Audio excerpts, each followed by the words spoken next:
ನಮಸ್ಕಾರ ಫ್ರೆಂಡ್ಸ್, ಈ ದಿನ ಬೆಳ್ಳುಳ್ಳಿ ಕಬಾಬ್ ಮಾಡೋದು ಹೇಗೆ ಅಂತ ನೋಡೋಣ ಬನ್ನಿ. ಬೆಳ್ಳುಳ್ಳಿ, ಕರಿಬೇವಿನ ಸೊಪ್ಪು, ಹಸಿರು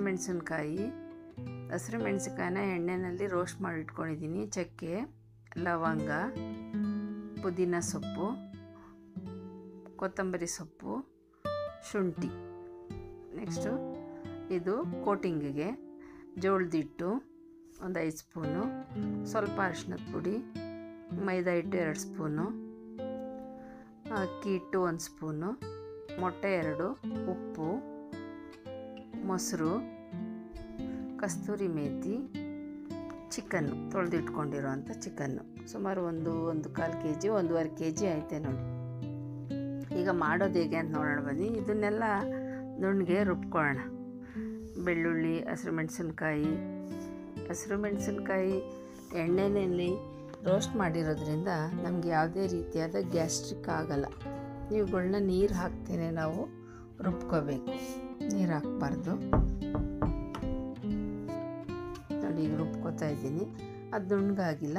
ಆದ್ದರಿಂದ ಈಗ ಮೊಸರು ಇಟ್ಕೊಂಡಿದ್ನಲ್ಲ, ಆ ಮೊಸರನ್ನೇ ಹಾಕ್ಕೊಂಡು ನಾವು ಸ್ವಲ್ಪ ನುಣ್ಣಗೆ ರುಬ್ಕೊಳ್ಳೋಣ ನೋಡಿ. ಮೊಸರು ಹಾಕ್ಕೊಂಡು ರುಬ್ಬೋದ್ರಿಂದ ಸ್ವಲ್ಪ ನುಣ್ಣಗಾಗುತ್ತೆ. ಈಗ ಕೋಟಿಂಗ್ ಬೇಕಾಗಿರುವಂಥ ಪುಡಿಗಳನ್ನೆಲ್ಲ ನಾವು ಒಂದು ಪಾತ್ರೆಗೆ ಹಾಕ್ಕೊಳ್ಳೋಣ. ಕಡಲೆ ಹಿಟ್ಟು ಮರ್ತಿದ್ದೆ, 1 ಸ್ಪೂನ್ ಕಡಲೆ ಹಿಟ್ಟು ಹಾಕಿದ್ದೀನಿ. ಅಕ್ಕಿ ಹಿಟ್ಟು, ಜೋಳದ ಹಿಟ್ಟು, ಕಡಲೆ ಹಿಟ್ಟು, ಮೈದಾ ಹಿಟ್ಟು, ಉಪ್ಪು, ಅರಿಶಿನದ ಪುಡಿ ಇಷ್ಟು ಹಾಕ್ಕೊಂಡಿದ್ದೀನಿ. ಅದೇ ರೀತಿ ಸ್ವಲ್ಪ ಕಸ್ತೂರಿ ಮೇಥಿನೂ ಹಾಕ್ಕೊಳ್ಳೋಣ. ಕಸ್ತೂರಿ ಮೇಥಿ ಹಾಕ್ಕೊಳ್ಳೋದ್ರಿಂದ ತುಂಬ ರುಚಿ ಬರುತ್ತೆ. ರುಬ್ಬಿರುವಂಥ ಪೇಸ್ಟು ಅದನ್ನು ಹಾಕೋತಾ ಇದ್ದೀನಿ. ಇವಾಗ ಮಡಿಕೊಂಡಿದ್ನಲ್ಲ, 2 ಮೊಟ್ಟೆ ಇಟ್ಕೊಂಡಿದ್ದೀನಲ್ಲ, ಆ ಇಟ್ಕೊಂಡಿರೋವಂಥ ಮೊಟ್ಟೆಗಳನ್ನ ಒಡೆದಾಕ್ತೀನಿ. 1 ಮೊಟ್ಟೆ ಹಾಕಿದ್ರೇ ಸಾಕು, ಬಟ್ ನಾನು 2 ಮೊಟ್ಟೆ ಹಾಕ್ತಾಯಿದ್ದೀನಿ. ಯಾಕೆ 1.5 kg ಅಷ್ಟು ಚಿಕನ್ ಇರೋದ್ರಿಂದ ಅದು ಕೋಟಿಂಗಿಗೆಲ್ಲ ಬೇಕಲ್ಲ ಅಂದ್ಬಿಟ್ಟು 2 ಮೊಟ್ಟೆನ ಹಾಕ್ತಾಯಿದ್ದೀನಿ. ಇದನ್ನ ನಾವು ಕೈಯಲ್ಲೇ ಎಲ್ಲ ಕ್ಲೀನಾಗಿ ಕಲಿಸ್ಕೋಬೇಕು. ಒಂದೇ 1 ಸ್ಪೂನ್ ಎಣ್ಣೆ ಹಾಕ್ಕೊಂಡು ಕಲಿಸ್ಕೊಳ್ಳೋಣ ನೋಡಿ. ಈಗ ನಾವು ಕೈ ಹಾಕ್ಕೊಂಡು ಎಲ್ಲ ಕಲಿಸ್ಕೊತೀನಿ. ಕೈಯಲ್ಲೇ ಕಲಿಸಿದ್ರೇ ಅದು ಚೆನ್ನಾಗಿ ಮಿಕ್ಸ್ ಆಗೋದು. ನೀವು ಅಷ್ಟೇ ಕೈಯಲ್ಲಿ ಕಲಿಸ್ಕೊಳ್ಳಿ. ಇದು ಮಾಡಿ ನೋಡಿ, ತುಂಬ ಟೇಸ್ಟಾಗಿರುತ್ತೆ. ಕಮೆಂಟ್ ಮಾಡಿ, ವಿಡಿಯೋನ ಸ್ಕಿಪ್ ಮಾಡದೆ ನೋಡಿ, ಮತ್ತು ಸಬ್ಸ್ಕ್ರೈಬ್ ಆಗಿ, ಪಕ್ಕದಲ್ಲಿರೋ ಬೆಲ್ ಐಕನ್ನ ಕ್ಲಿಕ್ ಮಾಡಿ ನೋಡಿ. ಈ ಥರ ಕಲಿಸ್ಕೋಬೇಕು. ಈ ಥರ ಕಲಿಸೋದ್ರಿಂದ ಎಲ್ಲ ಪೌಡ್ರುಗಳು ಮೊಟ್ಟೆ ಜೊತೆ ಮತ್ತು ಮಸಾಲೆ, ನಾವು ಆಡಿಸಿರುವಂಥ ಮಸಾಲೆ ಎಲ್ಲ ಮಿಕ್ಸ್ ಆಗುತ್ತೆ. ಈಗ ತೊಳೆದಿಟ್ಕೊಂಡಿರೋವಂಥ ಚಿಕನ್ನ ನಾವೇನು ಮಾಡಬೇಕು, ಇದಕ್ಕೆ ಹಾಕ್ಕೊಳ್ಳೋಣ. ಹಾಕ್ಕೊಂಡು ಆ ಮಸಾಲೆಗೆ ಆ ಚಿಕನ್ನನ್ನು ನಾವೇನು ಮಾಡಬೇಕು, ಮಿಕ್ಸ್ ಮಾಡ್ಕೋಬೇಕು ನೋಡಿ. ಈ ಥರ ಕಲಿಸ್ಕೊಂಡು ಮಿಕ್ಸ್ ಮಾಡಿ ಇಟ್ಕೋಬೇಕು ನೋಡಿ. ಈಗ ಮಿಕ್ಸ್ ಆಗ್ತಾಯಿದೆ. ಇದು ಒಂದು ಅರ್ಧ ಗಂಟೆ ಇಟ್ಟರೂ ಚೆನ್ನಾಗಿರುತ್ತೆ. ಇಲ್ಲ ಅಂದರೆ ಹಾಗೇ ಮಾಡ್ತೀನಿ ಅಂದರೂ ಪರವಾಗಿಲ್ಲ, ಹಾಗೆ ಮಾಡ್ಬೋದು ನೀವು, ಏನು ತೊಂದರೆ ಇಲ್ಲ. ಕಲಸಿ ಒಂದು ಅರ್ಧ ಗಂಟೆ ಇಟ್ಬಿಟ್ರೆ ಮಸಾಲೆ ಎಲ್ಲ ಚೆನ್ನಾಗಿ ಚಿಕನ್ಗೆ ಹಿಡಿಯುತ್ತೆ. ಆಗ ಇನ್ನೂ ರುಚಿ ಚೆನ್ನಾಗಿ ಬರುತ್ತೆ. ಈಗ ಟೈಮ್ ಇಲ್ಲದ ಕಾರಣ ನಾನೇನು ಮಾಡ್ತೀನಿ, ಈಗಲೇ ಎಣ್ಣೆಗೆ ಹಾಕಿ ಕರಿತೀನಿ ನೋಡಿ. ಈ ಥರ ಎಲ್ಲ ಮಿಕ್ಸ್ ಮಾಡ್ಕೋಬೇಕು ಚೆನ್ನಾಗಿ. ಎಲ್ಲ ಮಾಂಸಕ್ಕೂ ಮಸಾಲೆ ಹೊಂದ್ಕೋಬೇಕು, ಇಟ್ಕೋಬೇಕು ಅದು ನೋಡಿ. ಈ ಥರ ಇದು ಕಲಸಿ 1/4 ಗಂಟೆ ಇಟ್ಬಿಟ್ರೆ ಇನ್ನೂ ಚೆನ್ನಾಗಿರುತ್ತೆ. ಬಟ್ ನನಗೆ ಟೈಮ್ ಇಲ್ಲ, ಆದ್ದರಿಂದ ನಾನೇನು ಮಾಡ್ತಾಯಿದ್ದೀನಿ, ಈಗಲೇ ಒಂದು 5 ನಿಮಿಷ ಬಿಟ್ಟು ಹಾಕ್ತೀನಿ ನೋಡಿ.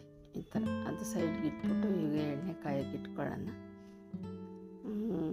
ಅದೇ ಅರ್ಧ ಗಂಟೆ ಇಟ್ಟರೆ ಚೆನ್ನಾಗಿರುತ್ತೆ. ಎಣ್ಣೆ ಕಾದಿದೆ. ಈಗ ನಾವು ಈ ಕಲಸಿಟ್ಟಿರುವಂಥ ಚಿಕನ್ನ ಒಂದೊಂದಾಗಿ ಬಿಡಬೇಕು. ಈ ಥರ ಆ ಥರ ಬಿಡೋದ್ರಿಂದ ಅಂಟ್ಕೊಳ್ಳಲ್ಲ, ಯಾವುದೇ ರೀತಿ ಒಂದಕ್ಕೊಂದು ಬೇಯುತ್ತೆ ಚೆನ್ನಾಗಿ. ಎಣ್ಣೆ ಯಾಕೆ ನೊರೆ ಬರ್ತಾಯಿದೆ ಅಂತ ಅಂದ್ಕೋಬೋದು. ಇದು ನಾವು ನಮ್ಮ ಗಾಣದಲ್ಲಿ ಆಡಿಸಿರುವಂಥ ಕೊಬ್ಬರಿ ಎಣ್ಣೆ ಮತ್ತು ಕಡಲೆಕಾಯಿ ಎಣ್ಣೆ ಎರಡು ಮಿಕ್ಸ್ ಮಾಡಿರೋದು ಎಣ್ಣೆ ಹಾಕಿದ್ದೀನಿ.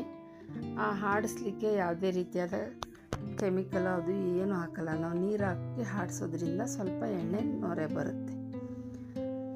ಆದ್ದರಿಂದ ನಾವು ಯಾವುದೇ ಬೇರೆ ಆಯಿಲ್ನ ಉಪಯೋಗಿಸ್ತಾ ಇಲ್ಲ. ನಮ್ಮ ಗಾಣದಲ್ಲೇ ಆಡಿಸಿರೋವಂಥ ಎಣ್ಣೆ ಇದು. ನೋಡಿ ಚೆನ್ನಾಗಿ ಬೇಯ್ತಾ ಇದೆ. ಈಗ ಅದನ್ನು ಏನು ಮಾಡಬೇಕು, ಇನ್ನು ಸ್ವಲ್ಪ ಎಲ್ಲನೂ ಮಗ್ಚೋ ಕೈಯಿಂದ ಮಗಚಬೇಕು ಇನ್ನೊಂದು ಸೈಡಿಗೆ. ಆಗ ಬೇಯದೇ ಇರೋ ಜಾಗದಲ್ಲೆಲ್ಲ ಬೇಯುತ್ತೆ. ಸ್ವಲ್ಪ ಕರಿಬೇವಿನ ಸೊಪ್ಪು ಹಾಕೋಣ. ನೋಡಿ ಈಗ ಬೆಂದಿದೆ. ಅದನ್ನು ಒಂದು ಪ್ಲೇಟ್ಗೆ ಸರ್ವ್ ಮಾಡ್ಕೊಳ್ಳೋಣ.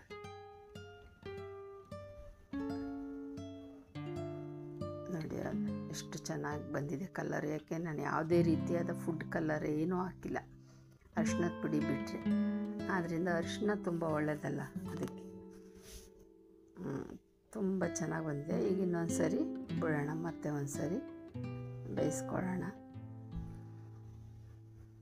ನೀವು ಮನೇಲಿ ಮಾಡಿ ನನಗೆ ಕಮೆಂಟ್ ಮಾಡಿ ರುಚಿ ಹೇಗಿದೆ ಅಂತ ಹೇಳ್ಬಿಟ್ಟು. ನೋಡಿ ನನ್ನ ಮೊಮ್ಮಕ್ಕಳು ಆಗಲೇ ತಿಂತಾಯಿದ್ದಾರೆ, ಸೂಪರ್ ಅಂತ ಹೇಳ್ತಾ ಇದ್ದಾರೆ. ಮಕ್ಕಳಿಗೆ ತುಂಬ ಇಷ್ಟವಾದ್ದು ಕಬಾಬು. ಆದ್ದರಿಂದ ಅವರು ಕಬಾಬು ಅಂದರೆ ಸಾಕು, ತುಂಬ ಇಷ್ಟಪಟ್ಟು ತಿಂತಾರೆ. ನೋಡಿ ಇದು ಬೆಂದಿದೆ, ಎಷ್ಟು ಚೆನ್ನಾಗಿ ಕಲರ್ ಬಂದಿದೆ ನೋಡಿ. ಈಗ ಅದನ್ನು ಒಂದು ಪ್ಲೇಟ್ಗೆ ತೆಗೆದಿಟ್ಕೊಳ್ಳೋಣ.